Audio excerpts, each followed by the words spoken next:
महान चाणक्य द्वारा रचित चाणक्य नीति।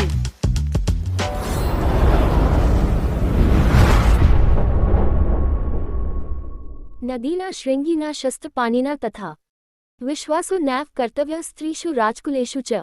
15। भावार्थ, जिनके नाखून बड़े हों अर्थात शेर, चीते आदि हिंसक जीवों, विस्तृत नदियों, बड़े बड़े सींगों वाले जीवों अर्थात बैल, सांड आदि तथा शस्त्रधारियों, स्त्रियों व राजकर्मियों पर कभी भरोसा नहीं करना चाहिए। व्याख्या। आचार्य चाणक्य ने बड़े नाखून वाले जीवों, विशाल नदियों, बड़े सींगों वाले पशुओं, शस्त्रधारी व्यक्तियों, स्त्रियों, राजपुरुषों के प्रति सावधान करते हुए कहा है कि इन पर कभी भूलकर भी विश्वास नहीं करना चाहिए। कारण कि बड़े नाखूनों वाले जीव अर्थात शेर, चीते, भालू, बिल्ली आदि न जाने कब आक्रमण कर बैठे, कुछ कहा नहीं जा सकता।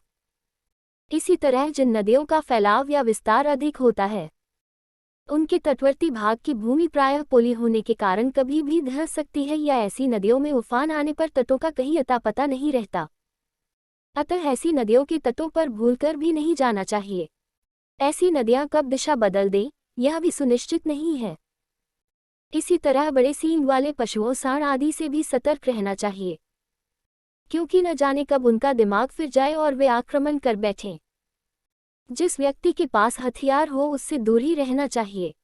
ऐसा व्यक्ति प्रायः निर्भीक होता है। उसे न जाने कब किस बात पर क्रोध आ जाए और वह आक्रमण कर बैठे।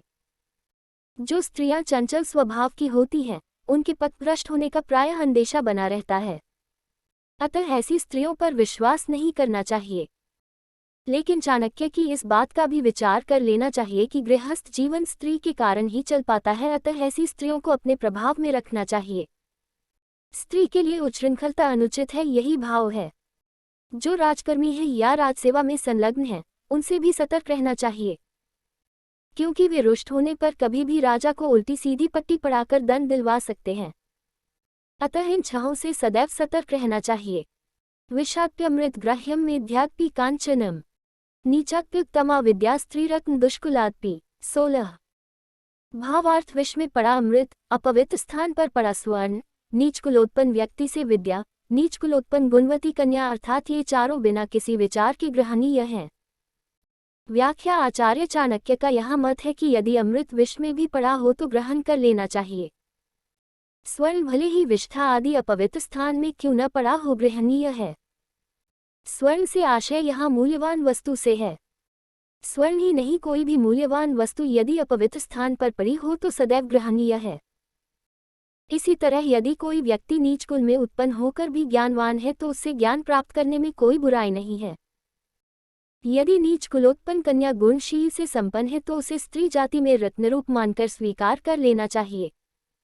इसमें ऊंच नीच या जाति भेद का विचार नहीं करना चाहिए। भाव यह है कि कोई भी गुणवान वस्तु यदि वह तुच्छ स्थानों से प्राप्त हो तो उसे अवश्य स्वीकार कर लेना चाहिए। इसमें स्थान की तुच्छता, अपवित्रता का जरा भी विचार नहीं करना चाहिए, वरन उस वस्तु के गुण का ही मात्र विचार करना चाहिए। स्त्रीणा द्विगुण आहारो बुद्धिस्तासा चतुर्गुणाः साहसम षड्गुण चैव कामोष्टगुण उच्यते। 17। भावार्थ, आचार्य चाणक्य ने इस श्लोक के माध्यम से स्त्रियों में पाई जाने वाली कुछ विशिष्टताओं को उजागर किया है, जो उनकी स्त्रियों के बारे में विशेष अध्ययन की ओर संकेत करती हैं। वे कहते हैं कि स्त्रियों का आहार पुरुषों की अपेक्षा 2 गुना, बुद्धि 4 गुनी होती है, जबकि साहस 6 गुना व काम भाव 8 गुना अधिक होता है। व्याख्या। आचार्य चाणक्य ने वात्स्यायन नाम से कामसूत्र नामक ग्रंथ की भी रचना की थी। इसीलिए संभवतः उन पर किए गए विशेष अध्ययन के आधार पर उन्होंने कुछ चौंकाने वाले तथ्य उजागर किए हैं, लेकिन इनमें से कुछ तथ्य वर्तमान समय के अनुरूप प्रतीत नहीं होते।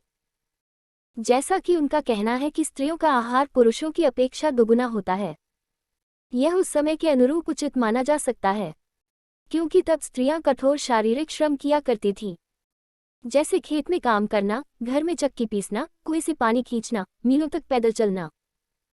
इन शारीरिक क्रियाओं के कारण हो सकता है कि स्त्रियां पुरुषों से अधिक आहार करती हों, लेकिन आज की स्त्रियां श्रमशील न होकर आरामपस्त अधिक हैं।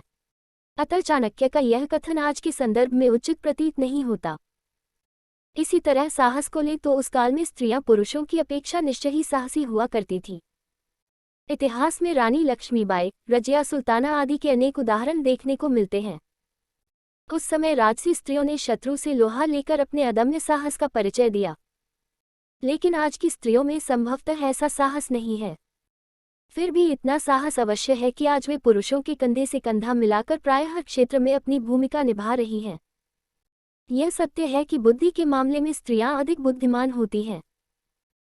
वर्तमान में भी ऐसे अनेक प्रसंग देखने को मिलते हैं जब पुरुष किसी समस्या का समाधान खोज पाने में स्वयं को असमर्थ समझता है, लेकिन स्त्री उसी समस्या का समाधान चुटकियों में ढूंढ निकालती है।